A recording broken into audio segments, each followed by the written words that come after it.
Welcome back to this channel. இந்த செஷனில் வந்து நம்ம வந்து பைனரி சர்ச் அல்காரிதம் அப்படின்னு என்ன சொல்லிட்டு பார்க்க போகிறோம். ஓகே, பைனரி சர்ச் அல்காரிதம் வந்து சாதா யூஷுவல் சர்ச் அல்காரிதம் மாதிரி ஒரு அறையிலனா ஒரு லிஸ்ட் ஆஃப் வேல்யூஸில் வந்து ஒரு பர்டிகுலர் வேல்யூ வந்து நம்ம சர்ச் பண்ணுறது தான். ஆனால் அதில் பைனரி சர்ச் என்ன வித்தியாசம் அப்படின்னா, பைனரி சர்ச் வந்து ஒரு சோர்ட்டட் அறையில் தான் ஒர்க் ஆகும். இதை பார்த்தீங்கன்னா தெரியும், இது சோர்ட்டடாக இருக்குது அசெண்டிங் ஆர்டரில், சின்ன வேல்யூலேருந்து பெரிய வேல்யூ. ஓகே, இந்த அறையில் தான் நம்ம பைனரி சர்ச்சை வந்து யூஸ் பண்ண போகிறோம். ஓகே, பைனரி சர்ச் அல்காரிதம் வந்து எப்படி ஒர்க் ஆகும் அப்படின்னா, இதை மாதிரி வந்து ஒரு அரே ஆஃப் வேல்யூஸ் இருக்குன்னா இதை ஸ்ப்ளிட் பண்ணி பாதி பாதியாக பிரித்து சிங்கிள் வேல்யூ வர வரைக்கும் பாதி பாதியாக பிரிக்கும். ஓகே, நம்ம தேடின வேல்யூ இருக்கான்னு சொல்லிட்டு கம்பேர் பண்ணி பார்த்து இருந்துச்சுன்னா அதோட இண்டெக்ஸை வந்து ரிட்டர்ன் பண்ணுறது தான் வந்து பைனரி சர்ச். ஓகே, அது எப்படி பண்ணுறது அப்படின்னு சொல்லிட்டு நான் உங்களுக்கு இந்த பைத்தான் கோடில் வந்து எக்ஸ்பிளைன் பண்ணுறேன். ஓகே, நார்மலாக வந்து நான் வந்து ஒரு அரே லிஸ்ட் வந்து மென்ஷன் பண்ணியிருக்கேன். இது வந்து நம்ம ஒரு வேரியபிளில் ஒரு சர்ச் பண்ணக்கூடிய வேல்யூ வந்து நாங்கள் கொடுத்துருக்கோம். ஓகே, நான் 11 வந்து சர்ச் பண்ணுறது கொடுத்துருக்கேன். இதில் பார்த்தீங்கன்னா 11 வந்து இருக்குது. இதுக்குள்ளே மொத்தம் 10 வேல்யூஸ் இருக்குது. ஓகே, அறையை பொறுத்த வரைக்கும் இண்டெக்ஸ் வந்து 0ல் ஸ்டார்ட் ஆகும், லாஸ்ட் வந்து லென்த் அறையிலேருந்து -1 அப்படின்னா நம்ம வந்து லாஸ்ட் இண்டெக்ஸை கண்டுபிடிச்சிடலாம். கரெக்டாக இல்லைன்னா 10 எலிமெண்ட் இருக்குது அப்படின்னு சொல்லி சொன்னேன் அப்படின்னா இது மொதல் இண்டெக்ஸ் வந்து 0, லாஸ்ட் இண்டெக்ஸ் வந்து 9. இதில் மொத்தம் 10. ஓகே, இப்போ நான் லாஸ்ட் இண்டெக்ஸை கண்டுபிடிக்கணும்னா 10 - 1 9. ஓகே, மொத்தம் இருக்கக்கூடிய ஐட்டத்தில் -1 போட்டால் நம்ம வந்து லாஸ்ட் இருக்கக்கூடிய இண்டெக்ஸை கண்டுபிடிக்கலாம். அதை நீங்கள் ஞாபகம் வச்சுக்கோங்க. இப்போ இது நார்மலாக வந்து ஒரு பைத்தான் ஃபங்க்ஷன், டெஃப் ஃபங்க்ஷன். இதில் வந்து 2 பேராமீட்டர்ஸ் பாஸ் பண்ணியிருக்கேன். இது வந்து நம்ம அரே, இது வந்து நம்ம சர்ச் பண்ணக்கூடிய டார்கெட். ஓகே, இதில் நீங்கள் பார்த்தீங்கன்னா தெரியும், நார்மலாக வந்து நம்ம அந்த ஃபங்க்ஷனை வந்து கால் பண்ணியிருக்கோம், டிக்ளரேட்டிவ் ஃபங்க்ஷனை. அதில் வந்து நம்ம வந்து அரேயும் பாஸ் பண்ணியிருக்கோம், டார்கெட்டையும் ஆர்குமெண்ட்ஸாக பாஸ் பண்ணியிருக்கோம். இந்த ரெண்டையும் வந்து நம்ம வந்து இந்த ஃபங்க்ஷனில் வந்து ஆர்குமெண்ட்ஸாக பாஸ் பண்ணியிருக்கோம். நம்ம இங்கே பாஸ் பண்ண இந்த அரே வந்து பைனரி சர்ச்சில் இங்கே வந்துருச்சு. ஓகே, இங்கே நம்ம பாஸ் பண்ண டார்கெட் வேல்யூவும் இங்கே ஃபங்க்ஷன் கால் ஆன உடனே இங்கே வந்து வந்துருச்சு. இப்போது இதுக்குள்ளாடி வந்து 2 வேல்யூ எடுக்கணும், லெஃப்ட் ரைட்டுன்னு. லெஃப்ட்டில் வந்து ஃபஸ்ட்டு வேல்யூ, ரைட்டில் வந்து லாஸ்ட் வேல்யூ. ஓகே, இப்போ 2 வேரியபிளையும் நம்ம வந்து பைத்தானில் வந்து இப்படி கம்மா கொடுத்து டிஃபைன் பண்ணியிருக்கோம். இப்போ இந்த லெஃப்ட்டில் வந்து 0 அசைன் ஆகிருக்கும், ரைட்டில் வந்து லென்த் ஆஃப் அரே -1 வந்து அசைன் ஆயிடுச்சு. ஓகே, இண்டென்டேஷன் ரொம்ப முக்கியம் பைத்தானில். இதை பார்த்தீங்கன்னா தெரியும், இது வந்து ஃபங்க்ஷன் பிளாக், இது வந்து வைல் லூப் பிளாக், இது இஃப் எல்ஸ் பிளாக். ஓகே, இப்போ இந்த வைல் லூப் வந்து எப்படி ஒர்க் ஆகும் அப்படின்னா, வைல் லூப்பில் வந்து இந்த கண்டிஷன் ட்ரூவாக இருக்க வரைக்கும் நம்ம இந்த லூப் வந்து ரிப்பீட்டட் ஆகும். ஓகே, இந்த கண்டிஷன் வந்து ஃபால்ஸ் ஆயிடுச்சுன்னா இந்த லூப் எக்ஸிக்யூஷன் ஸ்டாப் ஆயிரும், ரிட்டர்ன் ஆயிரும். ஓகே, இந்த வைலில் உள்ளாடி இருக்கக்கூடிய இந்த ரிட்டன் ஒர்க் ஆச்சுன்னா இதோடைய எக்ஸிக்யூஷன் ஸ்டாப் ஆகி அவுட்புட் வந்துடும்.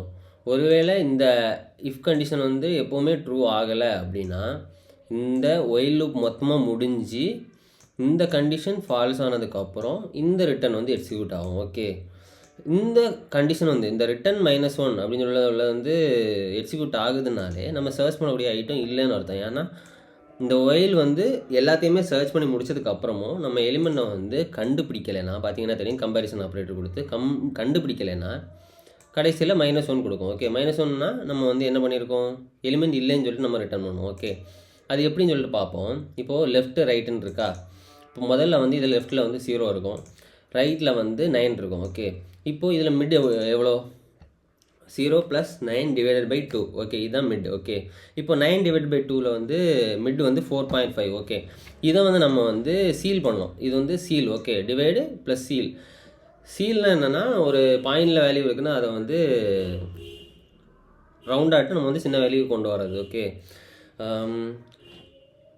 இப்போ இந்த மிடில் வந்து 4.5 இருக்காது, 4 இருக்கும். ஓகே, இப்போ இந்த அரே ஆஃப் 4ல் 0 1 2 3 4ல் 9 இருக்குது. ஓகே, 9 = 11 கிடையாது. ஓகே, ஸோ இந்த இஃப் கண்டிஷன் வந்து ஃபால்ஸ் ஆயிடுச்சு. ஸோ இது வந்து எலிஃப்க்கு போயிடுச்சு. ஓகே, இந்த இஃப் கண்டிஷன் அது இல்லைன்னா, இந்த கண்டிஷன் வந்து ஃபால்ஸ் ஆயிடுச்சுன்னா எலிஃப் கண்டிஷனுக்கு போகும். எலிஃப் கண்டிஷனில் அரே ஆஃப் மிட் வேல்யூ, இந்த நம்ம மிட்டில் வந்து 4 கரெக்டாக, இது வந்து 9 நம்ம வேல்யூவோட சின்னதா அப்படின்னு சொல்லிட்டு பார்க்கும். இந்த 9 வந்து நம்ம வேல்யூவோட சின்னதா, 9 < 11 ட்ரூ தானே, கரெக்ட். ஆமாம், அப்போது இந்த வேல்யூ வந்து சின்னது. ஸோ இந்த கண்டிஷன் வந்து ட்ரூ ஆயிடுச்சு. ஓகே, ஸோ லெஃப்ட்டில் இருக்கக்கூடிய வேல்யூவை வந்து நம்ம வந்து மிட் +1 மாற்றிடுவோம். ஏன்னா இந்த அறையில் நம்ம வந்து சர்ச் பண்ணும்போது நம்மளுக்கு தேவையான வேல்யூ வந்து இந்த மிட் வேல்யூக்கு ரைட் சைடு தான் இருக்குதுன்னு தெரிஞ்சிருச்சு. கரெக்டாக, இப்போது இது வந்து சோர்ட்டட் அரே, இது வந்து சின்ன வேல்யூ, இது பெரிய வேல்யூ. ஓகே, இப்போ நம்ம சர்ச் பண்ணுறது வந்து மிடில் இந்த வேல்யூ வந்து செக் பண்ணிகிட்ருக்கோம். நம்ம தேடிட்டு இருக்கக்கூடிய வேல்யூ வந்து இந்த மிட் வேல்யூக்கு மேலே தான் இருக்குதுன்னு நம்மளுக்கு தெரிஞ்சிருச்சு. அப்போது இந்த பக்கம் இருக்கக்கூடியது தேவையில்லைல்ல. ஸோ நம்ம வந்து இந்த அறையை மட்டும் சர்ச் பண்ணுறோம். இந்த அறையை மட்டும் சர்ச் பண்ணுவோம். ஓகே, இப்போ இந்த அறை மட்டும் போதும்ல. இப்போ நம்ம வந்து வேறு எல்லாத்தையும் எரேஸ் பண்ணுற மாதிரி தான். இப்போ நம்ம வந்து இமேஜினேஷன் பண்ணிக்காங்க. இப்போ இவ்வளோத்தையும் நம்ம வந்து எரேஸ் பண்ண மாதிரி தான். ஓகே, இப்போது இந்த அறைக்குள்ளே தான் நம்ம வந்து சர்ச் ஆப்ரேஷனும் நடத்தணும். ஏன்னா இப்போது இந்த 9 வந்து இந்த பொசிஷனில் மிட். ஓகே, இந்த மிட்டோட பொசிஷன் வந்து என்னது 4 + 1 வந்து 5. ஓகே, இப்போது லெஃப்ட்டில் வந்து 5 இருக்கும். லெஃப்ட்டில் வந்து 5. ஓகே, ரைட்டில் வந்து ஆட்டோமேட்டிக்காக வந்து இந்த எல்ஸ் கண்டிஷன் வந்து ரன் ஆகாது. ஸோ இந்த எலிஃப்லோடையே ஸ்டாப் ஆயிரும். Okay, execution. அடுத்து திரும்ப வந்து மேலே ஒயில் லூப்புக்கு வந்து போகும். இப்போ இந்த லெஃப்ட்டில் வந்து நம்ம வந்து மிட் +1 கொடுத்தோம். இந்த லெஃப்ட்டில் கொடுக்கக்கூடிய வேல்யூ வந்து மிட் +1 மாற்றிடும். மிட் +1 எவ்வளோ 4 + 1 வந்து 5. ஓகே, ரைட்டில் அஸ் யூஷுவல் முதல்ல இருந்த வேல்யூ வந்து 9 இருக்கும். ஓகே, இப்போது இதில் வந்து லெஃப்ட்டில் வந்து 5 இருக்கும், ரைட்டில் வந்து 9 இருக்கும். ஓகே, இப்போது இவ்வளோ இந்த அறையில் முதல்ல நம்ம பண்ண அதே இதை சேம் எக்ஸிக்யூஷனை வந்து நம்ம இந்த அறையில் வந்து எக்ஸிக்யூட் பண்ணணும். ஓகே, இப்போது நம்ம முதல்ல லெஃப்ட்டில் 0 இருந்துச்சு, ரைட்டில் வந்து 9 இருந்துச்சு. இப்போ இந்த லெஃப்ட்டில் வந்து 5 இருக்குது, ரைட்டில் வந்து 9 இருக்குது. ஓகே, 5 <= 9 கரெக்டாக இல்லையா? ட்ரூ. ஓகே, இப்போ மறுபடியும் இங்கே வரும் mid = left plus right by 2. Okay, இப்போது 5 + 9 ஓகே டிவைடட் பை 2 எவ்வளோ? 14 / 2 வந்து 7 கரெக்டாக. இப்போ வந்து நம்ம வந்து 0 1 2 3 4 5 6 7 வந்து 15. ஓகே, இப்போ இந்த 7க்கு வந்துடும். இப்போது இதில் வந்து மிடில் வந்து 7 சேவ் ஆயிரும். ஓகே, எனது சாதா நார்மலாகவே ஃபுல்லாக ஹோல் நம்பர் வந்துருச்சு. ஸோ நம்ம வந்து ஃப்ளோர் பண்ண வேண்டிய தேவையில்லை. நார்மலாகவே இது வந்து 7 வந்துடும்.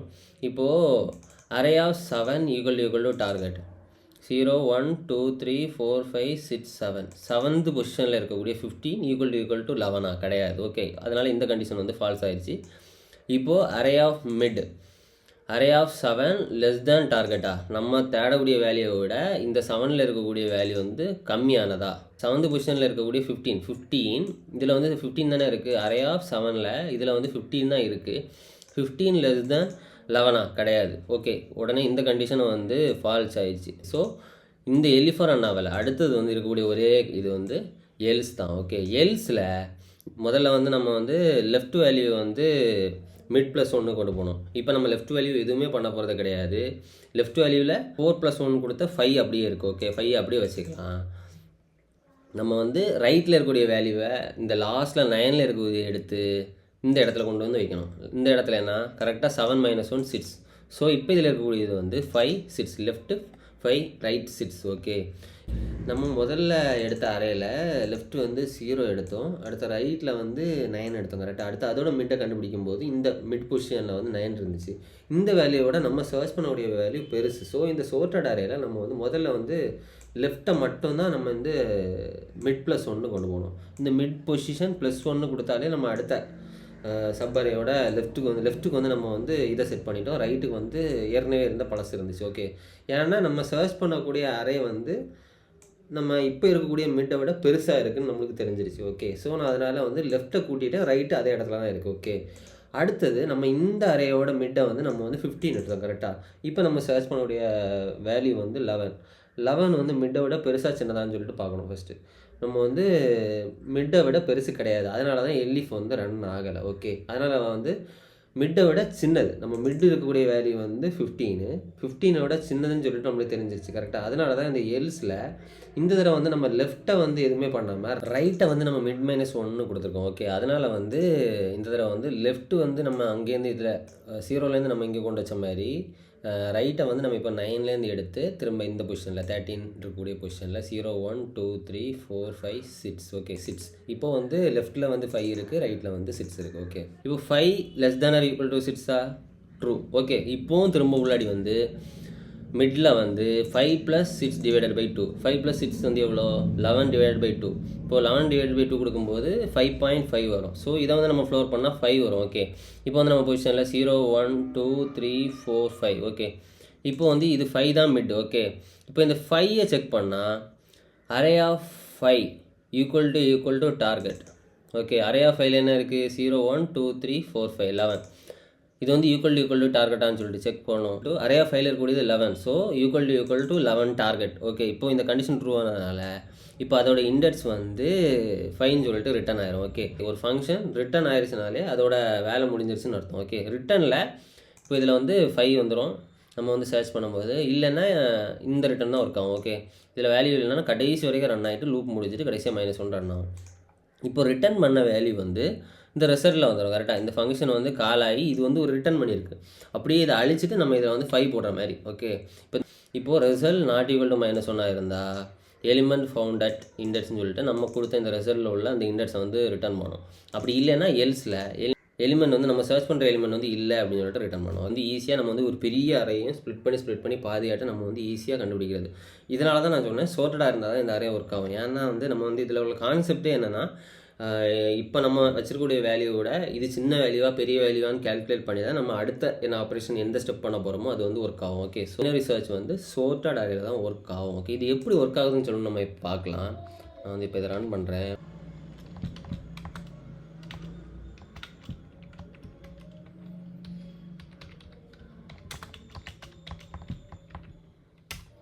பார்த்தீங்கன்னா தெரியும் எலிமெண்ட் ஃபவுண்ட் அட் இண்டெக்ஸ் 5 வந்திருக்கு. ஓகே, இப்போது நம்ம எலிமெண்ட் வந்து ஃபைல் இருக்கனால இது வந்து வந்திருக்கு. ஓகே, இப்போது இதில் நம்ம சர்ச் பண்ண போகிற எலிமெண்ட் இல்லைன்னா உங்களுக்கு காமிக்கிறேன். நான் 100 போட்டிருக்கேன்.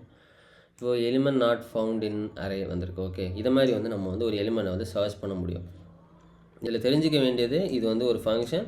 நார்மலாக இது வந்து ஒரு ஒயில் லூப்போட ஒரு ஃபங்க்ஷனாலிட்டியே வந்து இந்த கண்டிஷன் ட்ரூவாக இருக்கிற வரைக்கும் அந்த லூப் வந்து ரிப்பீட்டடாக எக்ஸிக்யூட் ஆகும். ஓகே, இதில் ரிட்டன் நம்ம கால் பண்ணிட்டோம்னாலே ஃபங்க்ஷன் எக்ஸிக்யூஷன் ஸ்டாப் ஆயிரும். ஓகே, ஏன்னா நம்ம வந்து ஒரு ஆன்சர் வந்து கேட்டிருக்கோம், ஒரு கொஸ்டினை கேட்டிருக்கோம், அதுக்கு ஆன்சர் வந்து கொடுத்தாலே முடிஞ்சிருச்சு இல்லை, நிறைய ஆன்சர் கொடுக்கணும் கிடையாது. ரிட்டன் வந்து ஒரு தடவை தான் கால் ஆகும் ஃபங்க்ஷனில். ஓகே, ரிட்டன் கால் ஆகிடுச்சுன்னா ஃபங்க்ஷன் எக்ஸிக்யூஷன் வந்து ஸ்டாப் ஆயிரும். ஓகே, இப்போ இதில் வேல்யூ நம்ம சர்ச் பண்ணுற வேல்யூ கிடச்சிச்சுனாலே ஓகே, அதுக்கப்புறம் நம்ம வேறு வேலை செய்ய வேண்டிய தேவையில்லைல்ல.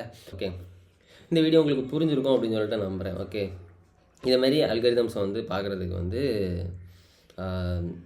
டெக் வித் பி சேனல் வந்து சப்ஸ்கிரைப் பண்ணுங்கள், சப்போர்ட் பண்ணுங்கள். ஓகே, பெல் பட்டன் ப்ரெஸ் பண்ணி வச்சுக்கோங்க, ஃப்ரெண்ட்ஸுக்கு ஷேர் பண்ணுங்கள். Okay, thank you.